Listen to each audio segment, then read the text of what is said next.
بعد حضور سیدنا غوث پاک رضی اللہ تعالی عنہ دریا کی طرف تشریف لے گئے۔ وہاں ایک 90 سال کی بڑھیا کو دیکھا جو زار و قطار رو رہی تھی۔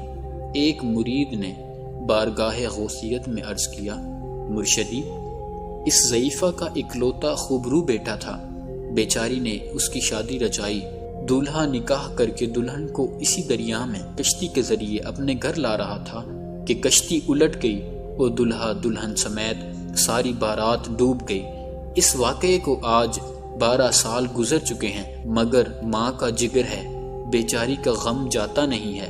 یہ روزانہ یہاں دریا پر آتی ہے اور بارات کو نہ پا کر رو دھو کر چلی جاتی ہے۔ حضور غوث پاک رضی اللہ تعالی عنہ کو اس ضعیفہ پر بڑا ترس آیا۔ آپ رضی اللہ تعالیٰ عنہ نے اللہ عز و جل کی بارگاہ میں ہاتھ اٹھا دیے۔ چند منٹ تک کچھ ظہور نہ ہوا۔ بے تاب ہو کر بارگاہ الہی میں عرض کی، یا اللہ، اس قدر تاخیر کی کیا وجہ ہے؟ ارشاد ہوا، اے میرے پیارے، یہ تاخیر خلاف تقدیر نہیں ہے۔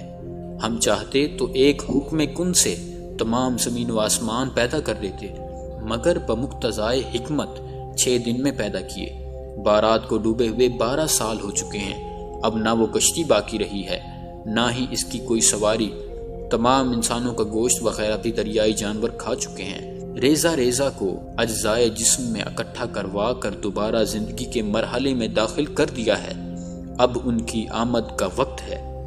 ابھی یہ کلام اختتام کو بھی نہ پہنچا تھا کہ یکایک وہ کشتی اپنے تمام تر ساز و سامان کے ساتھ بما دولہا اور دلہن و باراتی پانی کی سطح پر نمودار ہوئی اور چند ہی لمحوں میں کنارے تک پہنچ گئی۔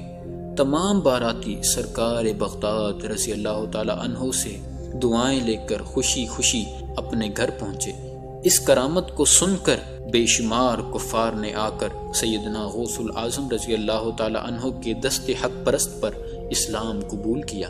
وہ وقت بھی آیا جب اللہ نے آپ کو وہ بلند مقام عطا فرمایا کہ حضرت غوث پاک رضی اللہ تعالی عنہ نے ایک مجلس میں عراق کے اکثر مشائخ کرام اور سب حضرات کے سامنے واعظ و نصیحت فرماتے ہوئے ارشاد فرمایا، قدمی حاذی علی رقبتی کل ولی اللہ، میرا یہ قدم ہر ولی اللہ کی گردن پر ہے۔ یہ سن کر حضرت سیدنا شیخ علی بن الہیتی رحمۃ اللہ علیہ اٹھے اور منبر شریف کے پاس جا کر آپ رحمۃ اللہ علیہ کا قدم مبارک اپنی گردن پر رکھ لیا۔ بعد میں تمام حاضرین نے اپنی گردنیں جھکائیں۔ جس وقت حضور غوث پاک رضی اللہ تعالی عنہ نے بغداد میں ارشاد فرمایا تو اس وقت خواجہ غریب نواز سید معین الدین چشتی اجمیری رحمۃ اللہ علیہ اپنی جوانی کے دنوں میں ملک خراسان کے دامن کوہ میں عبادت کرتے تھے۔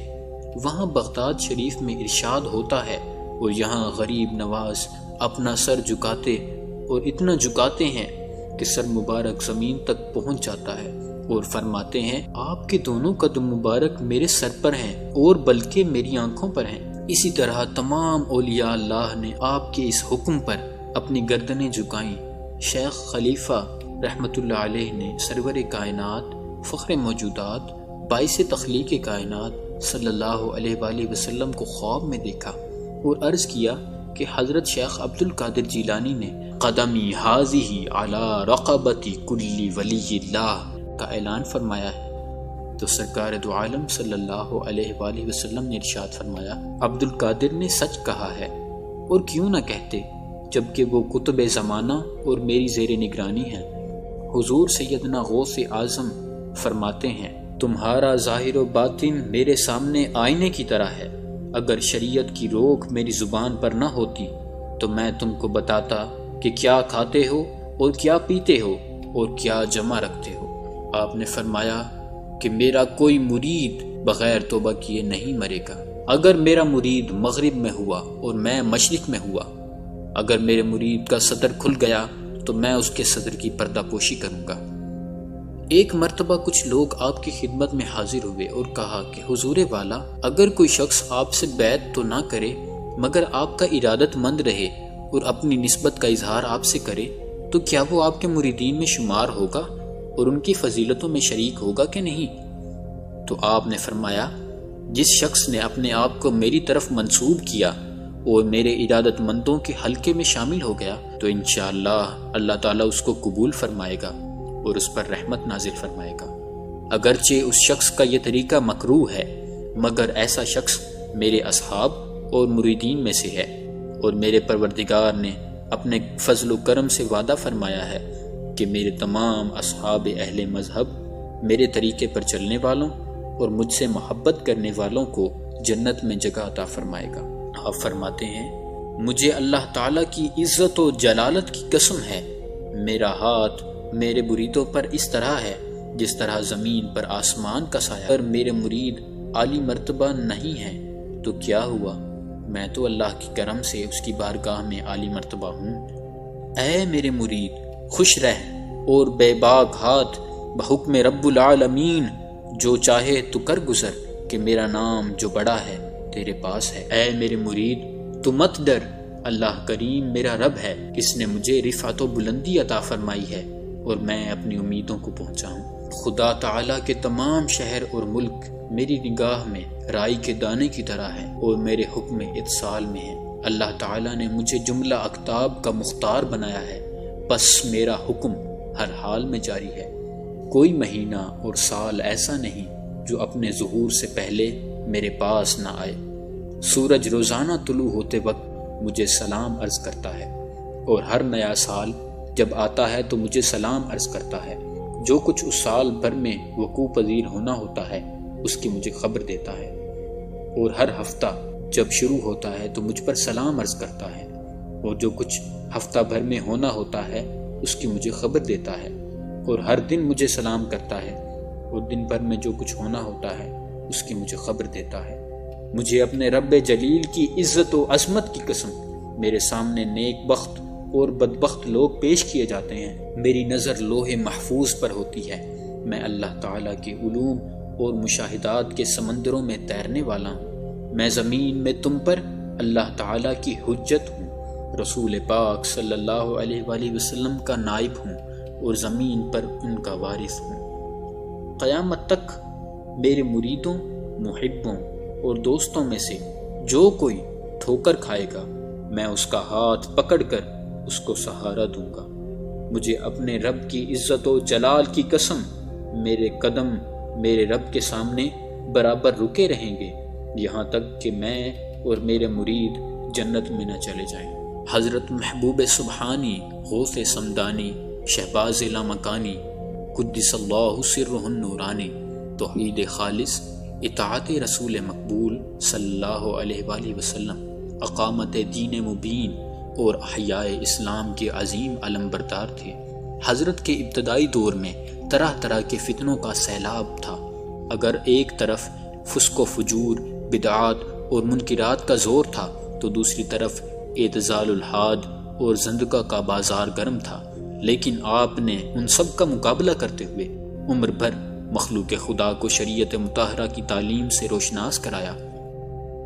ایک خلق کثیر آپ کے علم و عرفان سے بھرپور ملفوظات و ارشادات سے سرور کون و مکان، شہنشاہ دو جہاں، سیاح لا مکان، مالک زمین و آسمان، خدا کے محبوب، دانائے غیوب، احمد مجتبی، حضرت محمد مصطفیٰ صلی اللہ علیہ وآلہ وسلم کی دلدادہ اور عاشق ہو گئی۔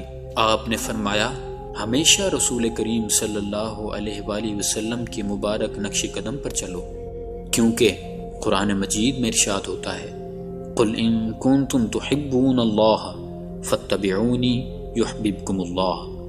لہذا کتاب اللہ اور سنت رسول صلی اللہ علیہ وآلہ وسلم کا دامن کسی حال میں نہ چھوڑنا، نماز پنجگانہ کو پابندی سے ادا کرنا اور اپنی ہر نماز اس خشوع و خضوع کے ساتھ ادا کرو کہ گویا یہ تمہاری زندگی کی آخری نماز ہے۔ روزہ دار کو چاہیے کہ اپنے روزے کو مکروہات سے بچائے رکھے۔ انسان کو چاہیے کہ تمام ان کاموں اور اشیاء سے احتراز کرے جن سے شریعت مصطفی نے منع فرمایا ہے۔ جو شے انسان کو خدا تعالیٰ کی یاد سے غافل رکھے وہ دنیا ہے۔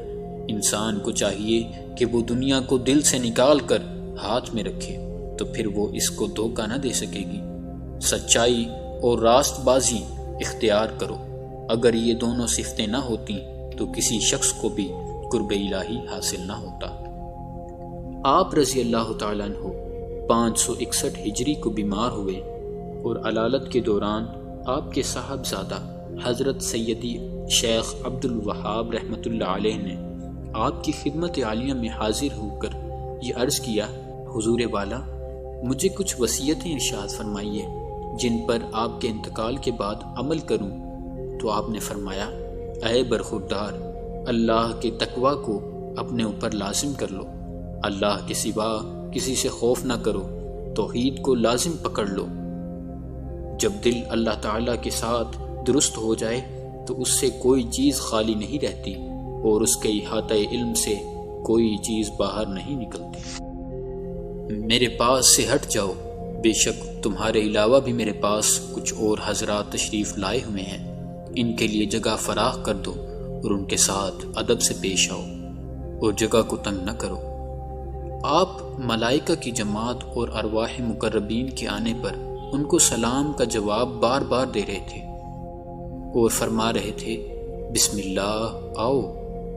آپ بار بار اپنا ہاتھ مبارک اٹھاتے اور ان کو دراز فرماتے اور زبان مبارک سے فرماتے تھے، وعلیکم السلام ورحمۃ اللہ وبرکاتہ۔ بعض اوقات آپ فرماتے، توبہ کرو اور صف میں شامل ہو جاؤ، اور بعض اوقات آپ یہ بھی فرماتے، نرمی کرو۔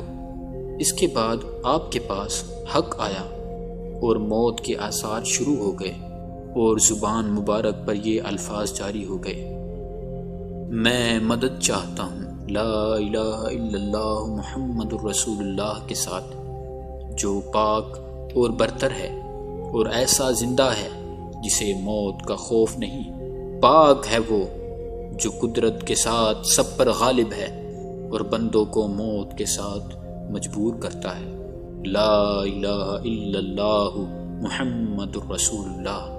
پھر آپ کی زبان مبارک سے اللہ اللہ کی آواز آنا شروع ہوئی اور آہستہ آہستہ وہ آواز مخفی ہو گئی اور زبان مبارک آپ کے تالو سے جا ملی۔ پھر آپ کی روح مبارک کف سے انصری سے پرواز کر گئی۔